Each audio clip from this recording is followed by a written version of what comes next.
Lectures. यहाँ पर हमारा टॉपिक चल रहा था मेमोरी मैनेजमेंट। उसमें हम आ गए हैं 5 requirements of memory management. Okay, उसमें हमारी फर्स्ट रिक्वायरमेंट है यहाँ पर जो हम अब पढ़ेंगे, रीलोकेशन। यहाँ पर आप नेम से देख सकते हैं, कुछ लोकेशन के बारे में है, कुछ इंस्ट्रक्शंस के एड्रेसेस के बारे में है। यहाँ पर आप नेम से ये तो आप देख सकते हैं। आप देखिए, जब हमारा प्रोग्राम जो है वो एग्जीक्यूट हो जाता है, प्रोग्रामर को ये नहीं पता होता कि वो जो प्रोग्राम है वो मेमोरी में कहाँ पर प्लेस्ड है। जो वो प्रोग्राम है वो मेमोरी में कहाँ पर प्लेस्ड है जब वो एग्जीक्यूट हो जाता है प्रोग्राम। आप ये देखिए कि सबसे पहले जब यूजर या हम कह सकते हैं प्रोग्रामर जब कंप्यूटर को इंस्ट्रक्शन देता है, इनिशियली मतलब एग्जीक्यूट जो प्रोग्राम होता है वो एग्जीक्यूट होने से पहले की बात हो रही है, एग्जीक्यूशन के पहले की बात हो रही है यहाँ पर, ठीक है। वो इनिशियली कहाँ पर जाके स्टोर होता है, जब प्रोग्रामर जो है वो इंस्ट्रक्शन देता है कंप्यूटर को, इनिशियली वो जाकर स्टोर होता है सेकेंडरी मेमोरी में। ओके, देन वो जाता है मेन मेमोरी में एंड देन सीपीयू उसको एग्जीक्यूट करता है। अब यहाँ पर जब सेकेंडरी मेमोरी में हमारा डेटा है, जब सेकेंडरी मेमोरी में हमारा प्रोग्राम है, हमारे इंस्ट्रक्शंस हैं, वहीं से क्यों नहीं एग्जीक्यूट करता हमारा सीपीयू उस प्रोग्राम को? क्योंकि जो हमारी सेकेंडरी मेमोरी होती है वो डायरेक्टली प्रोसेस नहीं हो सकती बाय द सीपीयू। जो हमारी सेकेंडरी मेमोरी होती है वो डायरेक्टली प्रोसेस्ड नहीं हो सकती है सीपीयू से। ओके, इस वजह से इनिशियली मतलब सबसे पहले जो हमारा प्रोग्राम होता है, जो यूजर इंस्ट्रक्शन देता है कंप्यूटर को, सबसे पहले जाकर स्टोर होती है सेकेंडरी मेमोरी में एंड देन यहाँ से जाती है मेन मेमोरी में। जब वो जो प्रोग्राम होता है हमारा, वो इंस्ट्रक्शन, वो जो हमारा प्रोग्राम होता है वो रिक्वेस्ट करता है कि हाँ नहीं मुझे सीपीयू चाहिए, मुझे आप एग्जीक्यूट होना है। जब वो रिक्वेस्ट करता है तो वो पहले कहाँ जाता है, मेन मेमोरी में जाता है एंड देन वहां से सीपीयू उसको एग्जीक्यूट करता है। ओके, क्योंकि मेन मेमोरी जो है वो डायरेक्टली प्रोसेस हो सकती है बाय द सीपीयू। ओके, यहाँ पर आप समझ लीजिए, यहाँ पर रीलोकेशन की बात कहाँ से आ रही है। कुछ लोकेशन की, कुछ एड्रेस की, यहाँ पे हमारी रीलोकेशन नेम से हमें कुछ समझ आ रहा है। रीलोकेशन नेम कुछ एड्रेस से, लोकेशन से इम्प्लाइज कुछ कर रहा है। यहाँ पर ये है कि जो इनिशियली जो हमारा प्रोग्राम है वो सेकेंडरी मेमोरी में जाकर स्टोर हो जाता है। सेकेंडरी मेमोरी में उसको एड्रेसेस मिल जाते हैं। मान लीजिए कि जो हमारी फर्स्ट इंस्ट्रक्शन है उस प्रोग्राम की, ये पूरा हमारा प्रोग्राम है। ओके, ये पूरा हमारा प्रोग्राम है जो कि यहाँ पर स्टोर हो चुका है सेकेंडरी मेमोरी में। सेकेंडरी मेमोरी ने उस प्रोग्राम को, उन इंस्ट्रक्शंस को यहाँ पर प्लेस दे दी है, यहाँ पर एड्रेसेस दे दिए हैं। ये इंस्ट्रक्शन हमारी 0 एड्रेस पर है, ये इंस्ट्रक्शन हमारी 1 एड्रेस पर है, ये इंस्ट्रक्शन 2 पर है, ये 3 पर है एंड ये 4 पर है। लेकिन अब जब ये रिक्वेस्ट कर रहा है, जो प्रोग्राम है, ये जो प्रोसेस है, ये रिक्वेस्ट कर रहा है कि हाँ मुझे एग्जीक्यूट होना है, ठीक है। जब ये प्रोग्राम है ये रिक्वेस्ट कर रहा है कि मुझे एग्जीक्यूट होना है, तो ये कहाँ जाएगा, मेन मेमोरी के पास जाएगा। अब क्या होगा कि ये जरूरी नहीं है कि मेन मेमोरी भी इन इंस्ट्रक्शंस को यही एड्रेस, सेम एड्रेस दे देगी। नो, मेन मेमोरी अपने अकॉर्डिंग इन इंस्ट्रक्शंस को एड्रेसेस प्रोवाइड करेगी। मेन मेमोरी अपने अकॉर्डिंग, क्योंकि और भी डेटा हो सकता है मेन मेमोरी में।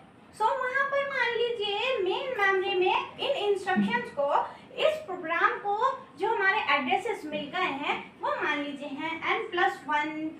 ये जो फर्स्ट इंस्ट्रक्शन है उसको यहाँ पर तो 0 एड्रेस मिला हुआ था, बट यहाँ पर एड्रेस है n+1। यहाँ पर तो इस सेकंड हमारी इंस्ट्रक्शन है, यहाँ पर तो एड्रेस 1 मिला हुआ था, बट यहाँ पर तो n+2 एड्रेस है। तो यहाँ पर एक तरह से आप देख सकते हैं ये क्या हो गया, ये रीलोकेट हो गया। क्यों नहीं मिल सकते? क्योंकि वहाँ पर तो ऑपरेटिंग सिस्टम है मेन मेमोरी में, वहाँ पर तो ऑपरेटिंग सिस्टम बूट हुआ है, ऑपरेटिंग सिस्टम है वहाँ पर उन एड्रेसेस पर जो एड्रेसेस किसने दे रखे थे, सेकेंडरी मेमोरी ने। इन इंस्ट्रक्शंस को, इस प्रोग्राम को दिए हुए थे। ओके, सो इस चीज को हम क्या कहेंगे, इस चीज को हम कहेंगे रीलोकेशन हो गया है। क्या हो गया है? रीलोकेशन हो गया। मतलब यहाँ पर तो एड्रेसेस थे बट मेन मेमोरी में जाकर इन इंस्ट्रक्शंस के, इस प्रोग्राम के जो एड्रेसेस हैं वो चेंज हो गए हैं। सो यहाँ पर एक तरह से ये जो प्रोग्राम है, ये जो इंस्ट्रक्शंस हैं, ये क्या हो गए? रीलोकेट हो गई हैं। क्या हो गई हैं? रीलोकेट हो गई हैं। यहाँ पर इनके एड्रेसेस चेंज हो गए हैं। बट आप ये देख लीजिए, जो मेन मेमोरी के जो एड्रेसेस होते हैं, इंस्ट्रक्शंस के जो मेन मेमोरी के एड्रेसेस होते हैं, उन एड्रेस को हम बोलते हैं एक्चुअल एड्रेस। एक्चुअल एड्रेस जो होते हैं वो क्या होते हैं? जो कि हमारी मेन मेमोरी एड्रेसेस प्रोवाइड करती है, उनको हम क्या बोलते हैं? एक्चुअल एड्रेस, या हम कह सकते हैं एब्सोल्यूट एड्रेस। आपसे कोई भी पूछे कि एक्चुअल एड्रेस क्या होता है, आप कहिएगा जो एड्रेस हमारा मेन मेमोरी प्रोवाइड करता है किसी प्रोसेस को, किसी प्रोग्राम को, किन्हीं इंस्ट्रक्शंस को, जो हमारी मेन मेमोरी एड्रेस प्रोवाइड करती है, वो एड्रेसेस हमारे होते हैं actual address. Actual address is also known as absolute address. Okay, so यहाँ से जो हमारी सीपीयू है वो यहाँ से हमारी प्रोग्राम को एग्जीक्यूट कर सकते हैं, रिक्वेस्टेड प्रोसेस को एग्जीक्यूट कर सकती है। सो मुझे लगता है यहाँ पर आपको ये रीलोकेशन अच्छे से समझ आ गया होगा। यहाँ पर रीलोकेशन का प्रोसेस क्यों है? क्योंकि यहाँ सेकेंडरी मेमोरी से मेन मेमोरी में जब ये जो प्रोसेस है हमारा तक के जाने का, जो हमारी इंस्ट्रक्शन का प्रोसेस है, जो हमारे प्रोग्राम का प्रोसेस है, इसमें क्या हो जाती है, जो हमारे एड्रेसेस हैं वो चेंज हो जाते हैं। सो यहाँ पर ये हमारा टॉपिक है रीलोकेशन। सो ये हमारी कितनी रिक्वायरमेंट्स है? हमारी 5 रिक्वायरमेंट्स हैं मेमोरी मैनेजमेंट की, जिसमें ये फर्स्ट रिक्वायरमेंट हमारी रीलोकेशन। ओके, सेकंड जो हमारी रिक्वायरमेंट है मेमोरी मैनेजमेंट की, वो है हमारी शेयरिंग। सो इसी वीडियो में हम शेयरिंग भी पढ़ेंगे। इस वीडियो में मैं रीलोकेशन एंड शेयरिंग बताऊंगी, एंड जो नेक्स्ट वीडियो होंगी उसमें मैं और रिक्वायरमेंट्स बताऊंगी मेमोरी मैनेजमेंट की। सो मुझे लगता है कि रीलोकेशन तो आपको अच्छे से समझ आ गया होगा। सो अब हम चलते हैं शेयरिंग पर। सो यहाँ पर सेकंड रिक्वायरमेंट है मेमोरी मैनेजमेंट की, शेयरिंग। सो शेयरिंग में क्या है? कोई प्रोटेक्शन मैकेनिज्म इतनी फ्लेक्सिबल होनी चाहिए जो कि अलाउ कर सके बहुत सारे प्रोसेसेस को, जो कि अलाउ कर सके बहुत सारे प्रोसेसेस को, कि वो सभी प्रोसेसेस मेन मेमोरी का सेम पोर्शन एक्सेस कर सकते हैं।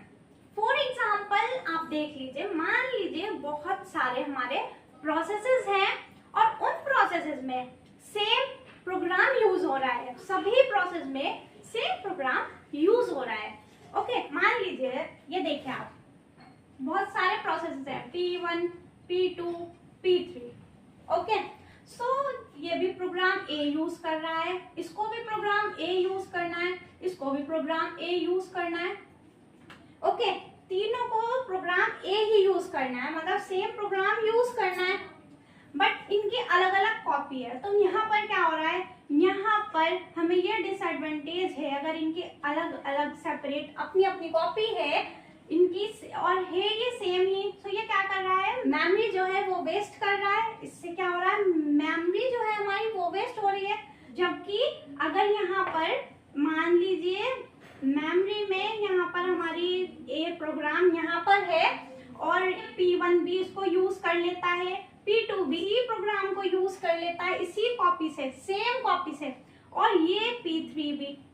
सो इससे क्या हो रहा है? इससे हमारी जो मेमोरी है वो वेस्ट नहीं हो रही है, और यहाँ पर क्या हो रही है? शेयरिंग हो रही है। यहाँ पर क्या हो रही है? प्रोग्राम की शेयरिंग हो रही है, उस सेम पोर्शन की, मेमोरी के उस सेम पोर्शन की यहाँ पर क्या हो रही है?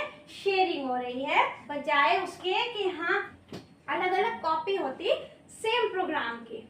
सो यहाँ पर आप समझ सकते हैं कि शेयरिंग में क्या है। सो ये शेयरिंग भी एक रिक्वायरमेंट है मेमोरी मैनेजमेंट की। शेयरिंग आप खुद देख सकते हैं कि हाँ ये मेमोरी को वेस्ट करने से बचा रही है। अगर सभी प्रोसेसेस अगर उन्हें सेम ही प्रोग्राम यूज करना है और जब भी वो अपना अलग अलग सेपरेट ले रहे हैं, सो उससे क्या होगा? मेमोरी जो है वो वेस्ट होगी। ओके, सो मुझे लगता है आपको रीलोकेशन एंड शेयरिंग आपको बहुत अच्छे से समझ आ गया होगा। सो इस वीडियो में इतना ही। अब आगे के जो इनके हमारे 3 बच्चे हैं वो मैं आगे वीडियोस में आपसे डिस्कस करूंगी, अच्छे से एक्सप्लेन करूंगी जिससे आपको अच्छे से समझ आ जाए। So thank you. अगर आपको मेरी वीडियो अच्छी लग रही है so please subscribe my channel, like my videos and comment below and share करना ना भूलें। Thank you.